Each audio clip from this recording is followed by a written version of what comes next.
राहे जिंदगी। जिंदगी के नशेबो फराज में मोहब्बत के एहसास से ताज़ा दम होने के लिए प्रोग्राम सुनिए राहे जिंदगी।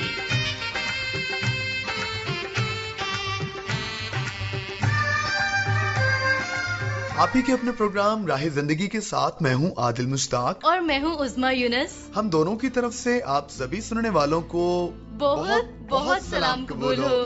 तो क्या हाल चाल है जनाब, कैसे मिजाज हैं? उम्मीद करते हैं कि सब अच्छे होंगे और अपने काम भी अच्छे से कर रहे होंगे। और हमारी दुआ है कि खुदावंद ताला आप सबको सलामत रखे, महफूज रखे, आप सदा हंसते मुस्कुराते रहें। आमीन सुम्मा आमीन।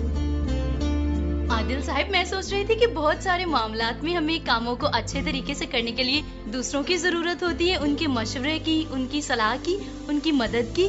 और जब वो हमें मशवरा देते हैं, हम उसे कबूल करते हैं, तो हमारे काम बहुत अच्छे हो जाते हैं। जी, बात तो आप बिल्कुल ठीक कर रही हैं, लेकिन आज का नौजवान जो है वो बड़ों की बात सुनता कहाँ है। और अगर बड़े कुछ कह दें इस्लाहन, तरबियतन या कुछ ऐसा वो उनका मौक़िफ़ हो, तो वो उस बात को बजाय के अच्छे तौर पर कबूल करे, वो उसका गुस्सा करता है। और ऐसा ही एक वाकया मैं आपको सुनाता हूँ कि चंद एक नौजवान थे जिनकी इस्लाह के लिए बड़ों ने कुछ कहा कि आप इस काम से बाज आ जाएं, ये काम आपके लिए अच्छा नहीं है। उनको एक दफा समझाया, उन्होंने गुस्सा किया, दूसरी दफा, तीसरी दफा, और बिल आखिर वो खामोश हो गए। और ऐसा वक्त आया कि जब उन्हीं नौजवानों को जिल्लत उठानी पड़ी, मुसीबत का सामना करना पड़ा। और फिर जब मुसीबत बर्दाश्त की, मुश्किल वक्त बर्दाश्त किया, तो वही लोग आकर बड़ों से कहने लगे कि काश हम उस वक्त आपकी उस इस्लाह को कबूल कर लेते, हम आपकी बात मान लेते, तो आज हालात बिल्कुल मुख्तलिफ हो जाते। तो आदिल साहब, बात यही है कि अगर कोई हमारे मामले में मुदाखलत कर रहा है तो हमें गौर जरूर करना चाहिए कि ये मुदाखलत इस्लाही है। और अगर इस्लाही मुदाखलत है, कोई हमारे भले के लिए मुदाखलत कर रहा है हमारे काम में, तो हमें जरूर उसकी बात सुननी चाहिए, कबूल करनी चाहिए और अपने आप में तब्दीली लेकर आनी चाहिए। जी, अभी वक्त है कि हम खुदा की बात सुने, तो आइए फिर आगे बढ़ते हैं और मिलकर सुनते हैं तिलावत कलाम मुकद्दस। खुदावंद के हुजूर शुक्रगुजारी का गीत गाओ, सितार पर हमारे खुदा की मदद सराई करो, जो आसमान को बादलों से मुलब्बस करता है, जो जमीन के लिए मींह तैयार करता है, जो पहाड़ों पर घास उगाता है, जो हैवानात को खुराक देता है और कौवे के बच्चों को जो काएं काएं करते हैं। घोड़े के जोर में उसकी खुशनुदी नहीं, ना आदमी की टांगों से उसे कोई खुशी है। खुदावंद उनसे खुश है जो उससे डरते हैं और उनसे जो उसकी शफकत के उम्मीदवार हैं। जी, तो सुन रहे थे हम तिलावत कलाम मुकद्दस। तो खुदा की खुशनुदी के लिए, उसको राजी करने के लिए जरूरी है कि उससे डरें, यानी उसका हुक्म माने। हर वो बात जिससे वो मना करता है उस पर अमल हम करें और अमल करते हुए अपनी जिंदगी गुजारें। और इसी के साथ हम आगे बढ़ेंगे, खुदावंद ताला की हम्द में शामिल होंगे। आइए मिलकर सुनते हैं हम्दिया कलाम।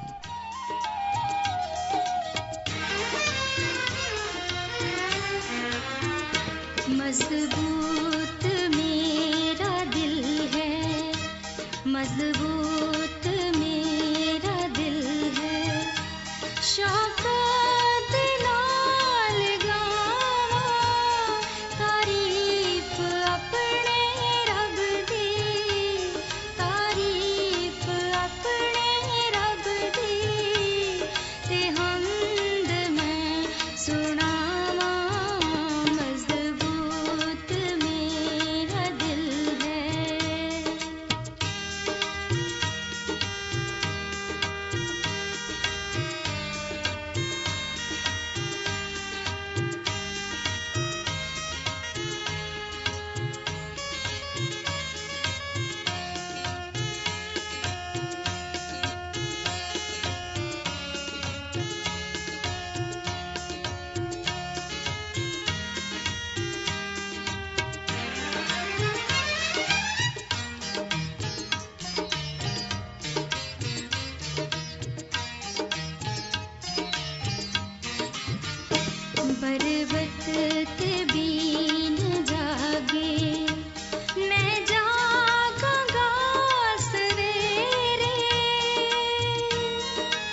निगामा तेरे मजबूत मेरा दिल है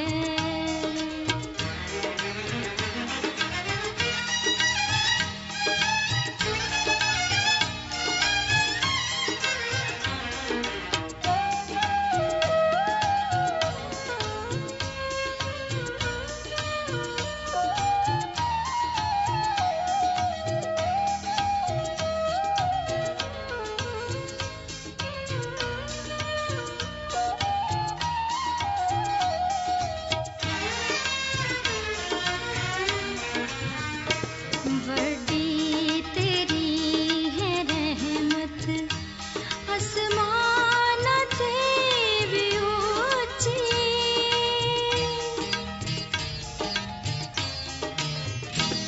बड़ी तेरी है रहमत आसमान से भी ऊंची या रब तेरी अमानत या रब तेरी अमानत है बदलाती पहुंची मजबूत मेरा दिल है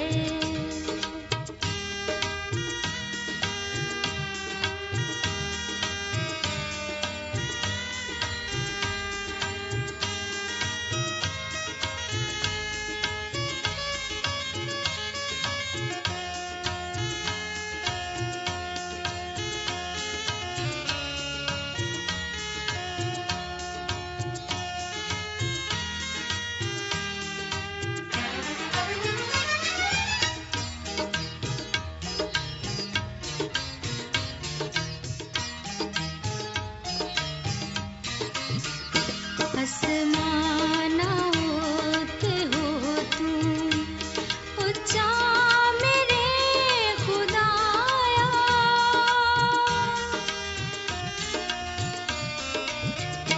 आसमाना होते हो तुम ऊंचा मेरे खुदाया सब तरते होते जाहिर सब तरते होते जाहिर होवे जलाल तेरा मजबूत मेरा दिल है मजबूत मेरा दिल है शौकत नाल गावा तारीफ अपने रब दी तारीफ अपने रब दी ते हमद मैं सुनावा मजबूत मेरा दिल है मजबूत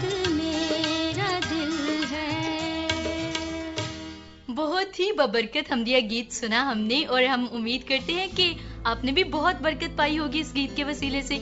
अभी आपको याद करवाते चलें कि आप सुन रहे हैं प्रोग्राम राह जिंदगी और हमें जरूर खत लिखिएगा जिसके लिए पता है प्रोग्राम राह जिंदगी PO box number 117 Faisalabad Pakistan और इसी तरह से हमें फोन कॉल और एसएमएस भी जरूर कीजिएगा जिसके लिए हमारा नंबर है 0333 4825 और पीसीआरएम फैसलाबाद के नाम से हमारी फेसबुक आईडी है जहाँ पे आप प्रोग्राम को सुन सकते हैं, कमेंट कर सकते हैं और पाकिस्तान क्रिश्चियन रिकॉर्डिंग मिनिस्ट्रीज के नाम से हमारा यूट्यूब चैनल भी है। जरूर इस चैनल पर मौजूद प्रोग्राम्स को सुनिएगा, लाइक कीजिएगा, शेयर कीजिएगा और सब्सक्राइब करना भी बिल्कुल मत भूलिएगा।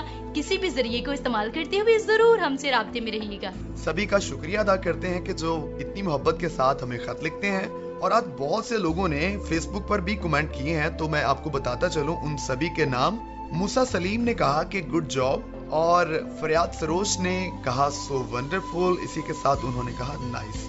और साबित सिंधी साहब हैं जी, आपने कहा कि 100% प्रोग्राम राह जिंदगी, बहुत शुक्रिया जी। अब्दुल गफूर कैसर ने कहा जोशुआ साहब की बातें हमेशा हस्बे हाल होती हैं, इनका प्रोग्राम मुझे बेहद पसंद है जी। बहुत शुक्रिया आप सभी दोस्तों का। मोहम्मद अरशद साकिब गोंदल, आपका भी बहुत शुक्रिया जिन्होंने अपना वक्त निकालकर फेसबुक पर कमेंट किया और प्रोग्राम को पसंद किया। अभी मेरे सामने एक बड़ा ही खूबसूरत सा खत मौजूद है जिसे पढ़कर बहुत खुशी हो रही है और एक शेर लिखा है आगाज में ही कुछ यूं, करेले लुत्फ देते हैं अगर पकाने वाले अच्छे हों, सच कड़वा नहीं लगता अगर बोलने वाले को सलीका हो।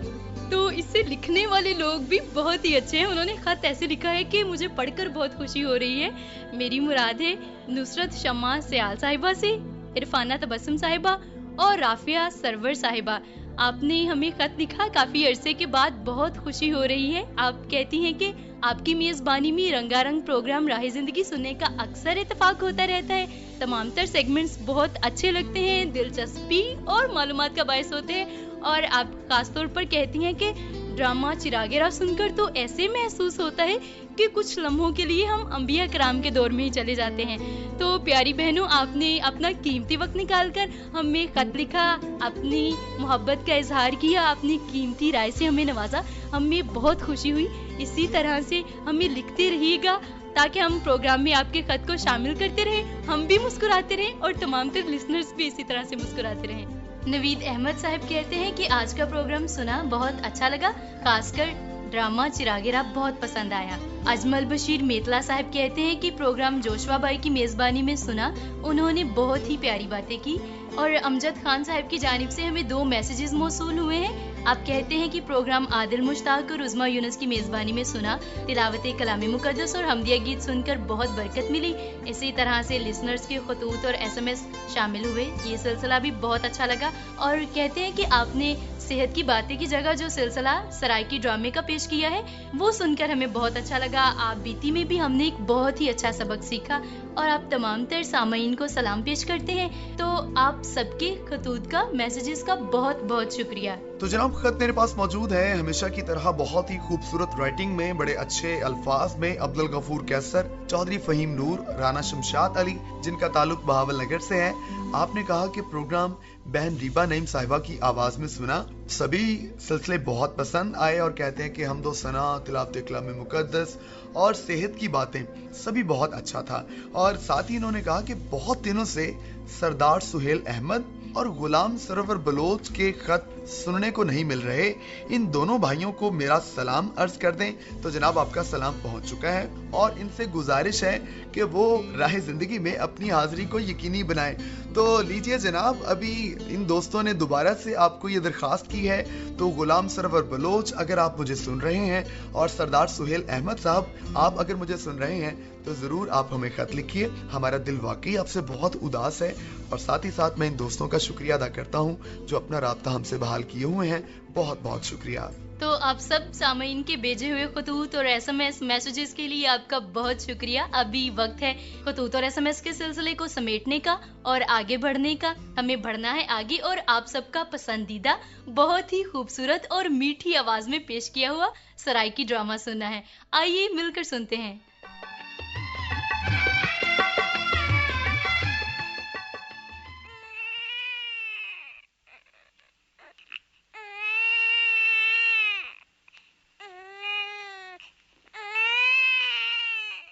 रज़िया भाई, क्या गाल है? ये जनशान को आराम नहीं आया? दवाई वक्त पिलाई हावी। केड़ी दवा? पहले एक दूजे हाड़े वाल शुरू हो सन ना कोई टोने टबोने। बाबा मेरे को नहीं पता।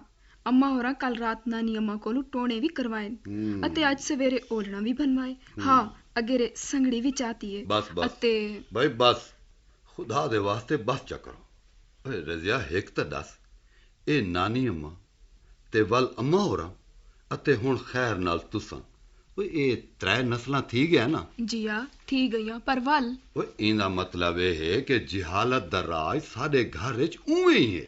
तुसा तो लाला से इवें मेरे नाल नाराज थीवण पैवे देवे। भला अम्मा होरी नाल वंजन हा तो मैं भी वंजा हा। अम्मा होरा ता नानी अम्मा दी सलाह दे बगैर कदम ही नहीं चावना। अते पता है नानी अम्मा दा कोर्स क्या है? क्या मतलब? नानी अम्मा दा पहला इलाज है नजर कड्ढण ते फटकड़ी या मिर्चां बाल तू वतावण, सुनी ना? ते दूजा इलाज है छोत कड्ढण ते त्रीजा इलाज है बाल दा मुंह मुकाला करते उंदा ओलना बन्नण अते चौथा इलाज है संगड़ी चावण। अच्छा, ए एक कोर्स। अच्छा, अजण बिया कोर्स ही है। शाबाश। ओए अजण हुणे नाल, ओए अजण ता बाबा ए प्राइमरी कोर्स है, यानी कि इब्तदाई इलाज है। जरा दूजा दौर ही सुनो। दूजे कोर्स जनाब बाल दा पिछावा कपी सी ते वल भी उंदा बुखार न लथा तां उकू नमाज वेले नाल कहीं कल्ले दरख्त नाल वन के ते गलकड़ी पवा सन। अच्छा वल सही जाल ते करही जेड़े कट्ठे ते बिट्टल हो सन उन्हां दियां निक्कियां निक्कियां दूर लकड़ी बाल दे गल च बद दिवी सन अते अजणी भी इलाज है। जी आ बाबू अजण तां ए दूजा दौर मुके हुण जरा त्रीजा दौर ही सुनो। ए समझो इन्हां दा छेकड़ी कोर्स है। अच्छा आ अते ई त्रीजे दौर च सब तो पहले पर्चियां पोसन वल जिथों दी पर्ची निकल सी उत्थों दी मनोती मन्नी वेसी बाल दे गल काली डोरी पवाई वेसी वल मुख्तलिफ दरबारां तो खाक मंगवा के बाल को खवाई वेसी ते वल भी आराम ना आया तां हाय ते वल क्या करे ओए सन हाँ। ओ भी दसो ना। हाँ सुनो तां वल जनाबे मन जिन्ना परियां दा साया यकीनी समझावे सी अते वल चोचल भोपियां हुक्कियां आलियां कोल वल हुक्के दे पानी कुनालां दे पानी पता नहीं केड़े पक्खियां दे खंभ अते केड़े केड़े जानवरां दे हड्डियां बाल दे गल पवाइयां वेसन। इकू मां दा खीर छुड़वा दियो। चलो भाईजान हुण बस भी करो। भई नानी अम्मा दा कोर्स गिणवा मुक्कां तां बस ही करां।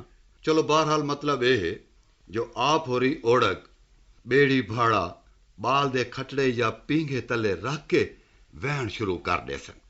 अवे मेरा जीवन जोगा ते को कोई पक्का हाथ लग गया मैं तां सारे पुंज हारे ने पर शायद तेरे किस्मत च शिफा कोई ना हई तेरा थड्डू मत्था बलदा अते तेरी वीणी गोल हई तह कोई ना बचना हा मेरा पींगे छुटेंदा।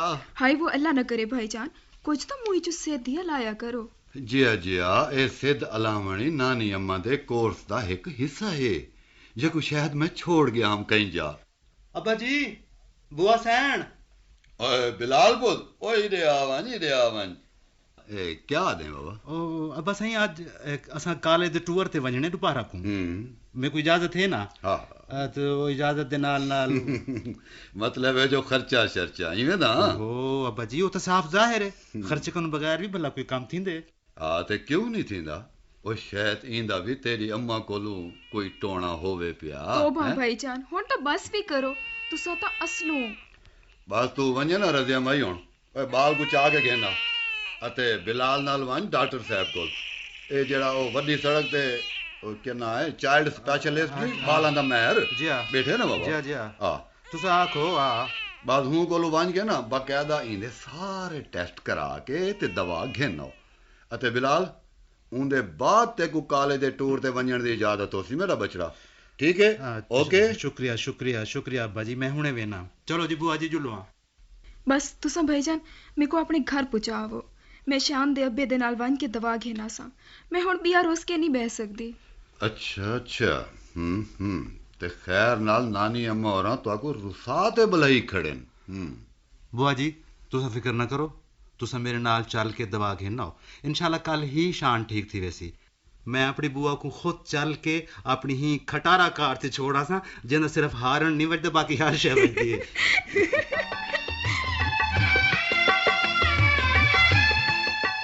जी तो जनाब सुन रहे थे हम ड्रामा। जो बात आज उस्मा हम सबके लिए है वो यही है कि हम वाकई जो हमारी बीमारी है बदनी कमजोरी है हम जरूर उसका चेकअप करवाएं बजाय कि हम तोहम परस्ती का शिकार होकर उसको बहुत ज्यादा बिगाड़ दे दें या फिर वक्त गुजर जाए तो तब हम अपना कोई भी कदम उठाएं।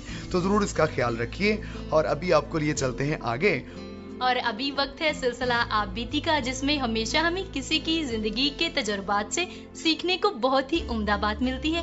तो चलिए सुनते हैं कि आज किस ताल्लुक से बात की जा रही है सिलसिला आप बीती में। ये वाकया जो मैं आपके साथ शेयर करने जा रही हूँ ये वाकया मेरी स्टूडेंट लाइफ में पेश आया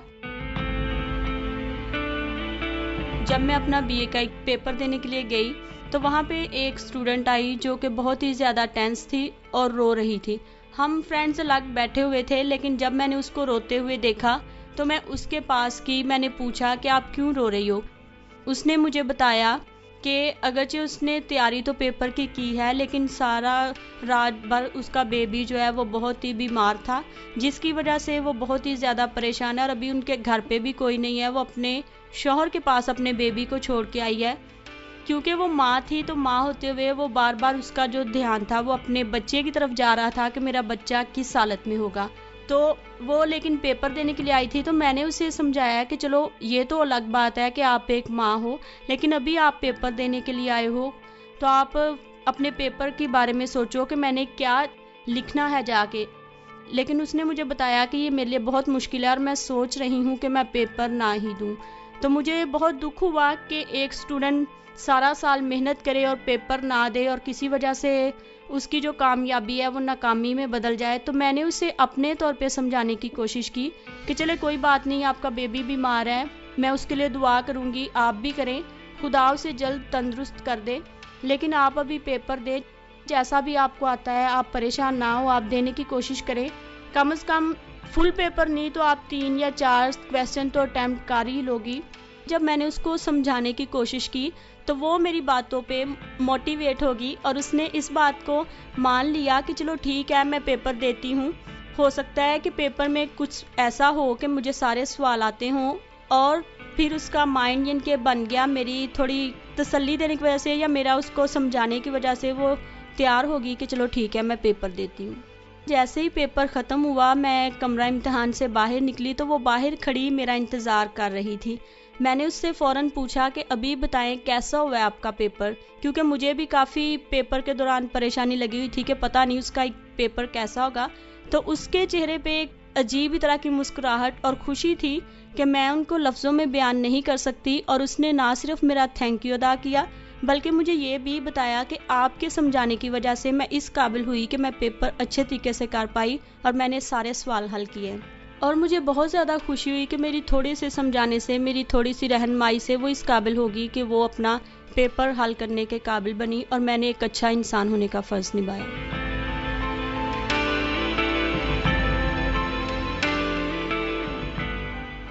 जी, तो कभी कभी हमारी मुदाखलत किसी की जिंदगी को बदलने का बायस बनती है, और कभी कभी ऐसा भी होता है कि दुरुस्त वक्त होता है हमारी मुदाखलत का, लेकिन हम खामोश रहते हैं। हमें लगता है कि अगर हम मुदाखलत करेंगे तो दूसरा हमसे नाराज हो जाएगा, और हमारी मुदाखलत ना करने से दूसरों का बहुत बड़ा कभी नुकसान भी हो जाता है। और फिर हम सोचते हैं कि काश मैंने मुदाखलत कर दी होती, मशवरा दे दिया होता, तो आज ये इस नुकसान से ना गुजरते। तो दुरुस्त वक्त पर दुरुस्त तरीके से मुदाखलत करें ताकि हम दूसरों के लिए बरकत का बायस बन सके। जी, और इसके साथ साथ जहाँ पर जरूरी नहीं है, जहाँ पर हमारी मुदाखलत किसी के लिए परेशानी बन सकती है, वहाँ पर भी हम जरूर मामला शनास बने और जरूर इस बात को परखते हुए दुरुस्त फैसला दुरुस्त वक्त पर करें। तो जनाब, चलिए फिर अभी वक्त है हमें आगे बढ़ने का और हमें मिलकर दुआ करने का। आइए मिलकर रब ताला के हुजूर झुकते हैं और दुआ करते हैं। खुदावंद ताला, हमारी दुआ है तमाम सामईन के लिए, उनके खानदानों के लिए और ख़ास तौर पर सैलाब ज़दगान के लिए कि उनको अपनी पनाह में रखिए। और अभी तक भी जो लोग खुराक से, मकान से या मुख्तलिफ सहूलियात से महरूम हैं, उनकी मदद के लिए जल्द लोग पहुंचे ताकि उनकी ज़िंदगी आसान और बेहतर हो सके। और खुदा ताला, हम आपसे फरियाद करते हैं कि हम अपने अल्फाज का अच्छा इस्तेमाल करें और हमेशा दूसरों के लिए बरकत का बायस बने। हम अपने मुल्क की सलामती और तरक्की के लिए भी दुआ करते हैं और इस दुआ को हम मांग लेते हैं यीशु मसीह नासरी के नाम से, आमीन। तो इसी के साथ अपने मेजबान आदिल मुश्ताक को और उज़मा यूनुस को दीजिए इजाजत। खुदा हाफिज।